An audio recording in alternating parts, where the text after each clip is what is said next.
नमस्कार। आज हम बात करेंगे पद्मावत की कथा पर। मलिक मोहम्मद जैसी की प्रमुख कृति है पद्मावत।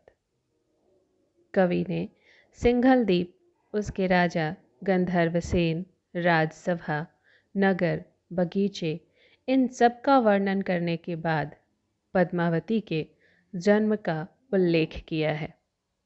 राजभवन में हीरामन नाम का एक अद्भुत सुआ था, जिसे पद्मावती बहुत चाहती थी और सदा उसी के पास रहकर अनेक प्रकार की बातें कहा करती थी। पद्मावती धीरे धीरे बड़ी हुई और उसके रूप की ज्योति भूमंडल में सबसे ऊपर हुई।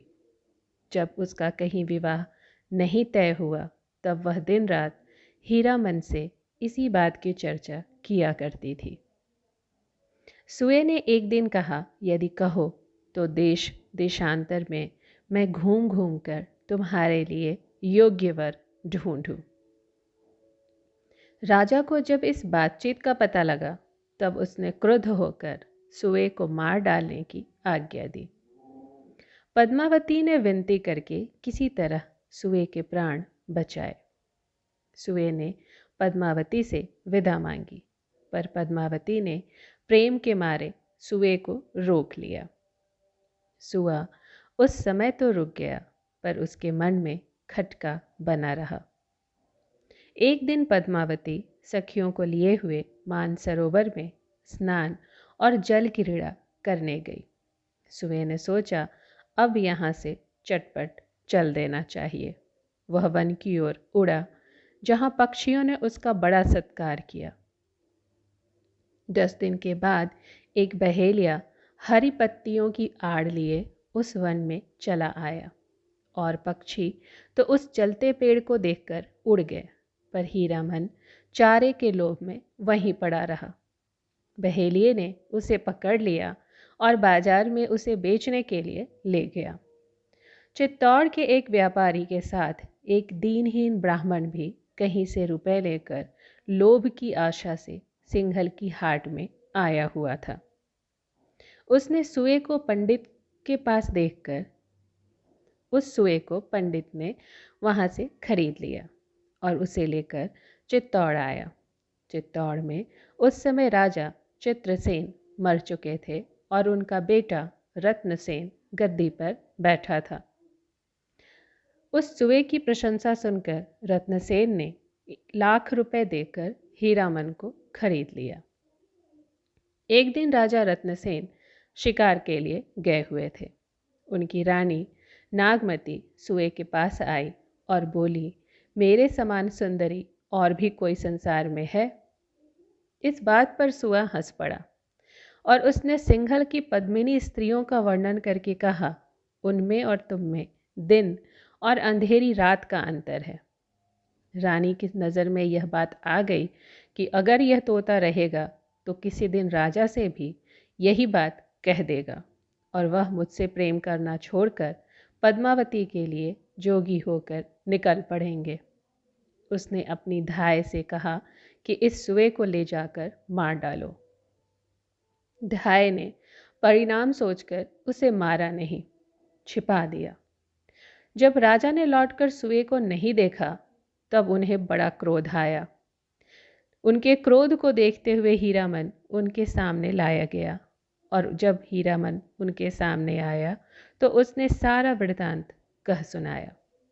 राजा को पद्मावती का रूप वर्णन सुनकर बड़ी उत्कंठा हुई और हीरामन ने उस रूप का लंबा चौड़ा जो वर्णन किया, उसे सुन वह अभिभूत हो गए। उनके हृदय में प्रबल अभिलाषा जाग उठी कि वह उससे मिले। अब वह सुआ से कहते हैं कि वह रास्ता बताए और वह उसे साथ लेकर जोगी बनकर घर से निकल पड़ते हैं। उनके साथ साथ 16,000 कुंवर भी जोगी होकर चले। मध्य प्रदेश के नाना दुर्गम स्थानों के बीच होते हुए सब लोग कलिंग देश में पहुँचे। वहाँ के राजा गजपति से जहाज लेकर रत्नसेन ने और सब जोगियों के सहित सिंघल द्वीप की ओर प्रस्थान किया। 4 समुद्र क्षीर समुद्र, दधी समुद्र, उदधी समुद्र, सुरा समुद्र और किलकिला समुद्र को पार करके वे 7वें मानसरोवर समुद्र में पहुँचे, जो सिंघल द्वीप के चारों ओर है। सिंघल द्वीप में उतरकर जोगी रत्नसेन तो अपने सब जोगियों के साथ महादेव के मंदिर में बैठकर तप और पद्मावती का ध्यान करने लगे, और हीरामन पद्मावती से भेंट करने गया। जाते समय वह रत्नसेन से कहता गया कि वसंत पंचमी के दिन पद्मावती इसी महादेव के मंडप में वसंत पूजा करने आएगी। उस समय तुम्हें उसका दर्शन होगा और तुम्हारी आशा पूर्ण होगी।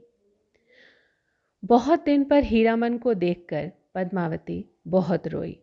हीरामन ने अपने निकलकर भागने और फिर खुद के बेचे जाने का वृतांत उसे कह सुनाया।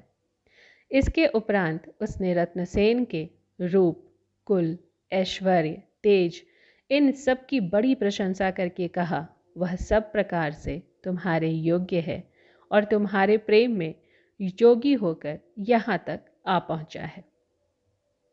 पद्मावती ने उसकी प्रेम व्यथा सुनकर जयमाल देने की प्रतिज्ञा की और कहा कि वसंत पंचमी के दिन पूजा के बहाने मैं उन्हें देखने आऊंगी।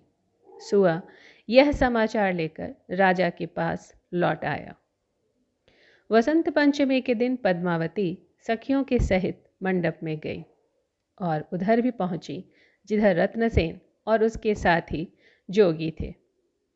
पर जैसे ही रत्नसेन की आंखें उस पर पड़ी, वह मूर्छित होकर गिर पड़ा। पद्मावती ने रत्नसेन को सब प्रकार से वैसा ही पाया जैसा सुए ने कहा था। वह मूर्छित जोगी के पास पहुंची और उसे होश में लाने के लिए उस पर चंदन छिड़का। जब वह नहीं जागा, तब चंदन से उसके हृदय पर यह बात लिखकर वह चली गई कि जोगी, तूने भिक्षा प्राप्त करने योग्य योग नहीं सीखा। जब फल प्राप्ति का समय आया, तब तू सो गया। राजा को जब होश आया, तब वह बहुत पछताने लगा और जलकर मरने के लिए तैयार हुआ। सब देवताओं को भय हुआ कि यदि कहीं यह जला तो इसकी घोर विरहाग्नि से सारे लोक भस्म हो जाएंगे। उन्होंने जाकर महादेव और पार्वती के यहाँ पुकार मचाई।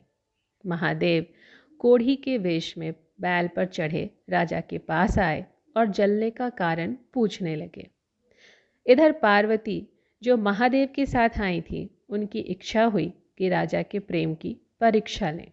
वे अत्यंत सुंदरी अप्सरा का रूप धरकर आईं और बोली, मुझे इंद्र ने भेजा है, पद्मावती को जाने दो, तुम्हें अप्सरा प्राप्त हुई। रत्नसेन ने कहा, मुझे पद्मावती को छोड़ और किसी से कोई प्रयोजन नहीं है। पार्वती ने महादेव से कहा कि रत्नसेन का प्रेम सच्चा है। रत्नसेन ने देखा कि इस कोढ़ी की छाया नहीं पड़ती, इसके शरीर पर मक्खियाँ नहीं बैठती हैं और इसकी पलकें नहीं गिरती हैं, अतः यह निश्चय ही कोई सिद्ध पुरुष है। वह महादेव को पहचानकर उनके पैरों पर गिर पड़ा। महादेव ने उसे सिद्धि गुटिका दी और सिंघलगढ़ में घुसने का मार्ग बताया। सिद्धि गुटिका पाकर रत्नसेन सब जोगियों को लिए सिंघलगढ़ पर चढ़ने लगा। जब राजा गंधर्वसेन के यहाँ यह खबर पहुंची, तब उसने दूत भेजे। दूतों से जोगी रत्नसेन ने पद्मिनी के पाने का अभिप्राय कहा। दूत क्रुद्ध होकर लौट गए। इस बीच हीरामन रत्नसेन का प्रेम संदेश लेकर पद्मावती के पास गया और पद्मावती का प्रेम भरा संदेशा आकर उसने रत्नसेन से कहा। इस संदेश से रत्नसेन के शरीर में और भी बल आ गया। गढ़ के भीतर जो अगाध कुंड था, वह राज को उसमें धंसा और भीतरी द्वार को, जिसमें ब्रज के दीवार लगे थे, उसने जाकर खोला। पर इस बीच सवेरा हो गया और वह अपने साथी जोगियों के सहित घेर लिया गया। वज्र का वह दीवार टूट गया था, लेकिन राजा गंधर्वसेन के यहाँ विचार हुआ कि जोगियों को पकड़कर सूली दे दिया जाए। दल बल के सहित सब सरदारों ने जोगियों पर चढ़ाई की। रत्नसेन के साथ ही युद्ध के लिए उत्सुक हुए, पर रत्नसेन ने उन्हें यह उपदेश देकर शांत कर दिया कि प्रेम के मार्ग में क्रोध करना उचित नहीं है। अंत में सब जोगियों सहित रत्नसेन पकड़ा गया। इधर यह सब समाचार सुनकर पद्मावती की बुरी दशा हो रही थी। हीरामन सुए ने जाकर उसे धीरज बंधाया कि रत्नसेन पूर्ण सिद्ध हो गया है, वह मर नहीं सकता। जब रत्नसेन को बांधकर सूली पर चढ़ाने के लिए लाया गया, तब जिसने उसे देखा सब ने कहा, यह कोई राजपुत्र जान पड़ता है। इधर सूली पर चढ़ाने की तैयारी हो रही थी, उधर रत्नसेन पद्मावती का नाम रट रहा था। महादेव ने जब जोगी पर ऐसा संकट देखा, तब वे और पार्वती भाट भाटिन का रूप धरकर वहां पहुंचे।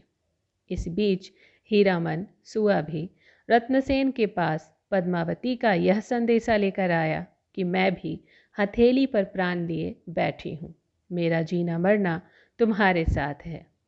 भाट, जो वास्तव में महादेव थे, ने राजा गंधर्वसेन को समझाया कि यह जोगी नहीं राजा है और तुम्हारी कन्या के योग्य वर है, पर राजा इस पर और क्रुद्ध हुआ।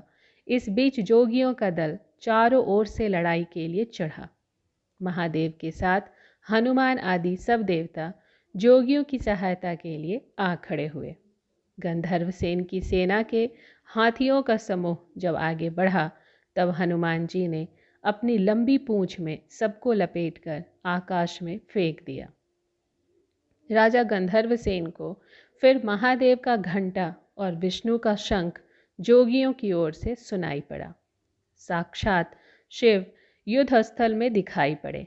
यह देखते ही गंधर्वसेन महादेव के चरणों पर जा गिरा और बोला, कन्या आपकी है, जिसे चाहिए उसे दीजिए। इसके उपरांत हीरामन सुए ने आकर राजा रत्नसेन के चित्तौड़ से आने का सब वृतांत कह सुनाया और गंधर्वसेन ने बड़ी धूमधाम से रत्नसेन के साथ पद्मावती का विवाह कर दिया।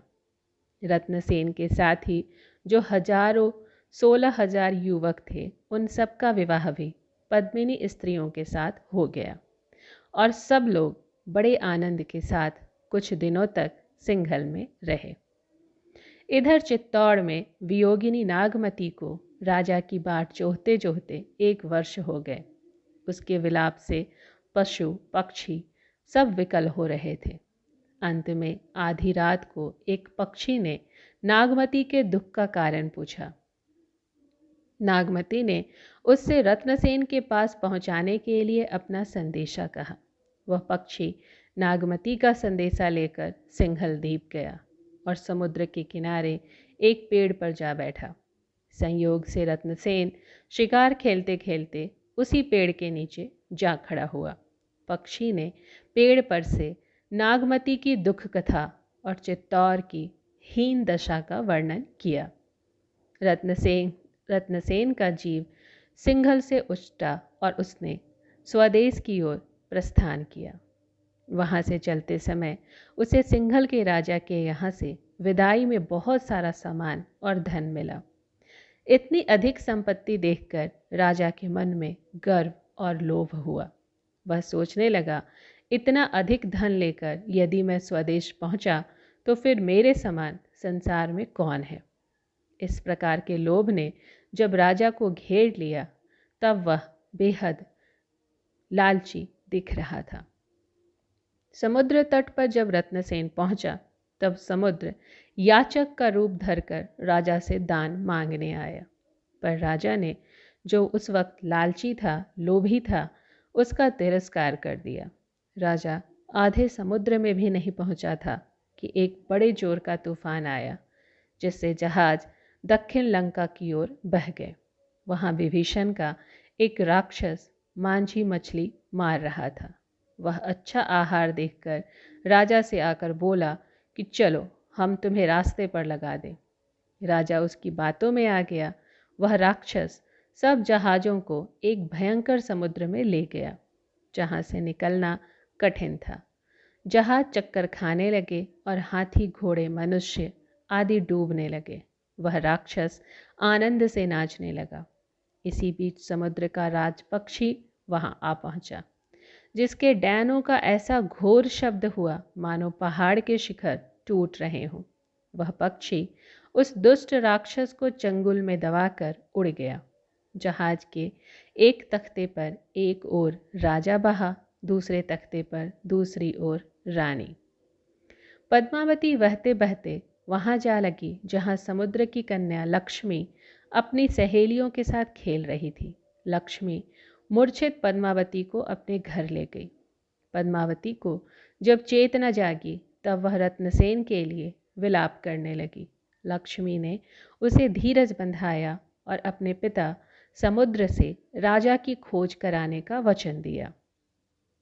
इधर राजा बहते बहते एक ऐसे निर्जन स्थान पर पहुंचा जहां मूंगों के टीलों के सिवाय और कुछ नहीं था।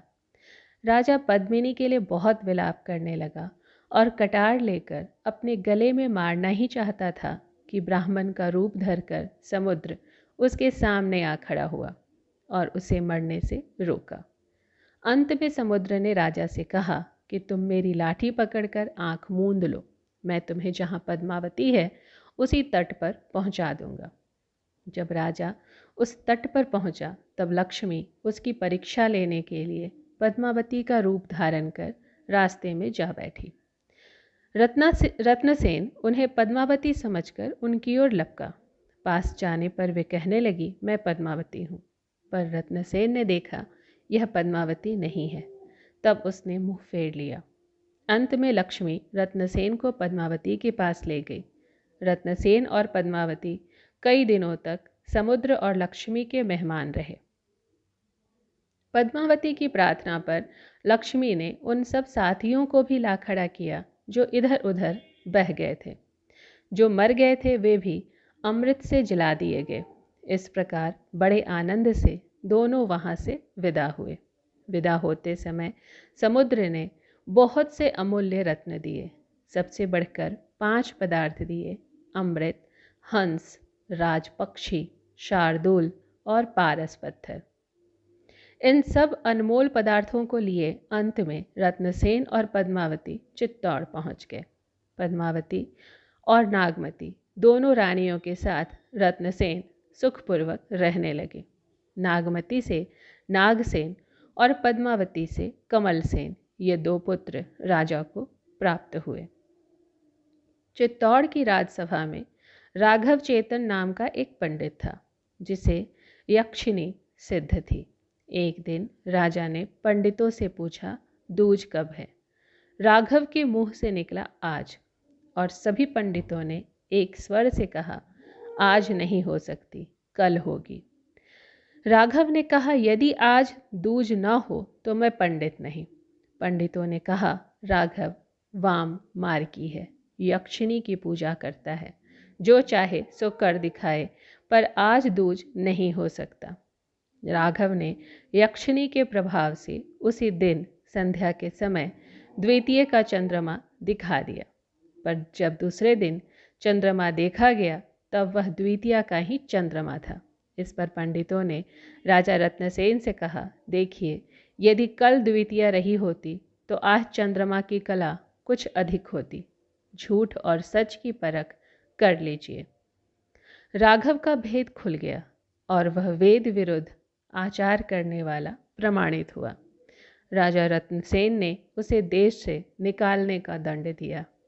पद्मावती ने जब यह सुना तब उसने ऐसे गुणी पंडित का असंतुष्ट होकर जाना राज्य के लिए अच्छा नहीं समझा। उसने भारी दान देकर राघव को प्रसन्न करना चाहा। सूर्य ग्रहण का दान देने के लिए उसने उसे बुलाया। जब राघव महल के नीचे आया तब पद्मावती ने अपने हाथ का एक अमूल्य कंगन, जिसका जोड़ा और कहीं दुष्प्राप्य था, झरोखे पर से फेंका। झरोखे पर पद्मावती की झलक देख राघव बेसुध होकर गिर पड़ा। जब उसे चेतना हुई तब उसने सोचा कि अब यह कंगन लेकर बादशाह के पास दिल्ली चलूं और पद्मिनी के रूप का उसके सामने वर्णन करूं। वह लंपट है, तुरंत चित्तौड़ पर चढ़ाई कर देगा और इसके जोड़ का दूसरा कंगन भी मुझे इनाम देगा। यदि ऐसा हुआ तो राजा से मैं बदला भी ले लूँगा और सुख से जीवन भी बिताऊंगा। यह सोचकर राघव दिल्ली पहुंचा और वहाँ बादशाह अलाउद्दीन को कंगन दिखाकर उसने पद्मिनी के रूप का घनघोर वर्णन किया। अलाउद्दीन ने बड़े आदर से उसे अपने पास रख लिया और एक दूत के हाथ पत्र रत्नसेन के पास भेजा कि पद्मिनी को तुरंत भेज दो, बदले में जितना राज्य चाहे ले लो। इस पत्र को पढ़ते ही राजा रत्नसेन क्रोध से लाल हो गया और बिगड़कर दूत को वापस भेज दिया। अलाउद्दीन ने चित्तौड़गढ़ पर चढ़ाई कर दी। 8 वर्ष तक मुसलमान चित्तौड़ को घेरे रहे और घोर युद्ध होता रहा, पर न गढ़ टूटा और न वह अंदर आ सके। इस बीच दिल्ली से एक पत्र अलाउद्दीन को मिला जिसमें वहाँ पर आक्रमण होने का समाचार लिखा था। बादशाह ने जब यह देखा कि गढ़ तो टूटता नहीं है, कहीं उसकी दिल्ली भी हाथ से निकल न जाए, तब उसने एक कपट की चाल सोची। उसने रत्नसेन के पास संधि का एक प्रस्ताव भेजा और यह कहलाया कि मुझे पद्मिनी नहीं चाहिए। समुद्र से जो 5 अमूल्य वस्तुएं तुम्हें मिली है वह मुझे दे दो। उसकी इस बात को सत्य मानकर उन्होंने उसे आने दिया। लोना चमारिन के संबंध में प्रसिद्ध है कि इस बात को सत्य करने के लिए देवी के प्रतिपदा के दिन आकाश में जाकर अपने हाथ का कंगन दिखलाया था, जिसे देखने वाले को द्वितीया के चंद्रमा का भ्रम हुआ था। राजा ने उसे उन 5 वस्तुओं को देना स्वीकार कर लिया और बादशाह को चित्तौड़गढ़ के भीतर ले जाकर धूमधाम से उसकी दावत की। गोरा बादल नामक विश्वास पात्र सरदारों ने राजा को बहुत समझाया कि उनका विश्वास करना ठीक नहीं है, पर राजा ने इस बात पर ध्यान नहीं दिया। गोरा और बादल रूठकर अपने घर चले गए। इधर बादशाह की मेहमानी हो रही थी। एक दिन वह टहलते टहलते पद्मिनी के महल की ओर भी जा निकला, जहां एक से एक रूपवती स्त्रियां स्वागत के लिए खड़ी थीं। बादशाह ने राघव से, जो बराबर उसके साथ साथ था, पूछा कि इसमें पद्मिनी कौन है। राघव ने कहा, पद्मिनी इनमें कहाँ, यह तो उसकी दासियां हैं। बादशाह पद्मिनी के महल के सामने ही एक स्थान पर बैठकर राजा के साथ शतरंज खेलने लगा। जहाँ वह बैठा था वहाँ उसने एक दर्पण भी रख दिया था कि यदि पद्मिनी झरोखे पर आएगी तो उसका प्रतिबिंब दिखेगा। पद्मिनी कुतूहलवश झरोखे के पास आई और बादशाह ने उसका प्रतिबिंब दर्पण में देखा। उसे देखते ही वह बेहोश होकर गिर पड़ा। इसके बाद उसने राजा से विदा मांगी। राजा उसे पहुंचाने के लिए साथ साथ चला। एक एक फाटक पर बादशाह राजा को कुछ न कुछ देता चला। अंतिम फाटक पार होते ही राघव के इशारे से बादशाह ने रत्नसेन को पकड़ लिया और बांध कर दिल्ली ले गया। वहाँ राजा को तंग कोठरी में बंद करके वह अनेक प्रकार के भयंकर कष्ट देने लगा। इधर चित्तौड़ में हाहाकार मच गया। दोनों रानियां रो रो कर प्राण देने लगी। इस अवसर पर राजा रत्नसेन के शत्रु कुंभलनेर के राजा देवपाल को दुष्टता सूझी। उसने कुमुदनी नाम की दूती को पद्मावती के पास भेजा। पहले तो पद्मिनी अपने मायके की स्त्री सुनकर बड़े प्रेम से मिली और उससे अपना दुख कहने लगी, पर जब धीरे धीरे उसका भेद खुला तब उसे उचित दंड देकर उसे निकलवा दिया। इसके बाद अलाउद्दीन ने भी जोगिन के वेश में एक दूती इस आशा से भेजी कि वह रत्नसेन से भेंट कराने के बहाने पद्मिनी को जोगिन बनाकर अपने साथ दिल्ली लाएगी, पर उसकी दाल भी नहीं गली। अंत में पद्मिनी गोरा और बादल के घर गई और उन दोनों क्षत्रिय वीरों के सामने अपना दुख रोकर उसने उनसे राजा को छुड़ाने की प्रार्थना की। उन दोनों ने राजा को छुड़ाने की दृढ़ प्रतिज्ञा की और रानी को धीरज बंधाया। दोनों ने सोचा कि जिस प्रकार उन लोगों ने धोखा दिया है उसी प्रकार उनके साथ भी चाल चलनी चाहिए। उसने 1600 ढकी पालकियों के भीतर सशस्त्र राजपूत सरदारों को बिठाया और जो सबसे उत्तम और बहुमूल्य पालकी थी उसके भीतर औजार के साथ एक लोहार को बिठाया। इस प्रकार वे यह प्रसिद्ध करके चले कि 1600 दासियों के साथ पद्मिनी दिल्ली जा रही है। गोरा के पुत्र बादल की अवस्था बहुत कम थी। जिस दिन दिल्ली जाना था उसी दिन उसका गौना आया था, पर उसकी नवागता बधू ने उसे युद्ध में जाने से नहीं रोका। उस वीर ने वहां जाने की ठान ली। 1600 सवारियों के सहित वे दिल्ली के किले में पहुंचे। वहां कर्मचारियों को घूस देकर अपने अनुकूल किया, जिससे किसी भी पालकी की तलाशी नहीं ली जाए। बादशाह के यहाँ खबर दी गई, पद्मिनी आई है और कहती है राजा से मिल लूँ और उन्हें चित्तौड़ के खजाने की कुंजी सुपुर्द कर दूँ, तब महल में जाऊँ। बादशाह ने आज्ञा दे दी।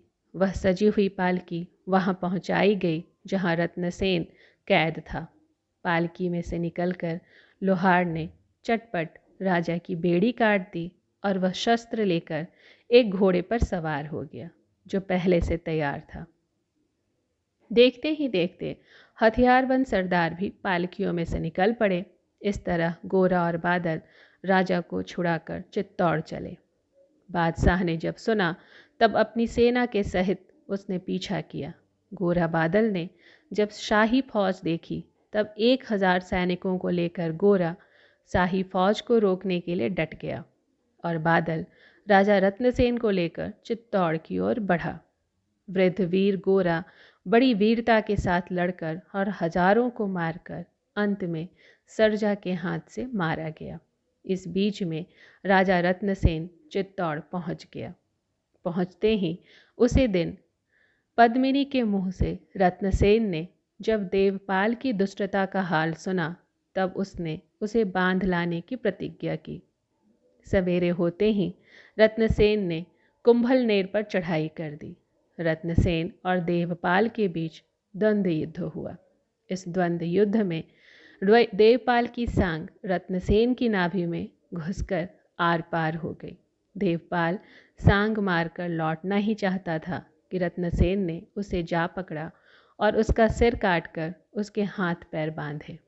इस प्रकार अपनी प्रतिज्ञा पूरी कर चित्तौड़गढ़ की रक्षा का भार बादल को सौंप रत्नसेन ने शरीर छोड़ा। राजा के शव को लेकर पद्मावती और नागमती दोनों रानियां सती हो गईं। इतने में शाही सेना चित्तौड़गढ़ आ पहुंची। बादशाह ने पद्मिनी के सती होने का समाचार सुना। बादल ने प्राण रहते गढ़ की रक्षा की, पर अंत में वह फाटक की लड़ाई में मारा गया और चित्तौड़गढ़ पर मुसलमानों का अधिकार हो गया। धन्यवाद।